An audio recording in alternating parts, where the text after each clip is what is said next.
চট্টগ্রামে বৈষম্য বিরোধী ছাত্র জনতার আন্দোলনে গুলিবর্ষণকারী এক যুবলীগ কর্মীকে গ্রেফতার করা হয়েছে। তার নাম তৌহিদুল ইসলাম ওরফে ফরিদ। সাতক্ষীরা জেলার কমলনগর এলাকা থেকে তাকে গ্রেফতার করেছে চট্টগ্রাম নগরের চান্দগাঁও থানা পুলিশ। গ্রেফতার তৌহিদ চান্দগাঁও ওয়ার্ডের সাবেক কাউন্সিলর এস্টারুল হকের অনুসারী হিসেবে পরিচিত।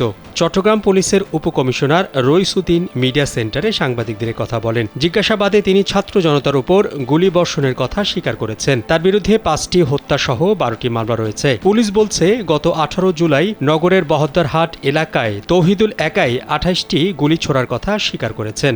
ঘটনায় ব্যবহৃত অস্ত্রটি উদ্ধারে অভিযান চলছে। বৈষম্যবিরোধী ছাত্র জনতার আন্দোলনে 17 জুলাই থেকে 4 আগস্ট পর্যন্ত চট্টগ্রামে গুলিতে নিহত হয় 10 জন, আহত হন শতাধিক। যমুনা স্মার্ট রেফ্রিজারেটর, স্মার্ট লাইফে স্মার্ট রেফ্রিজারেটর।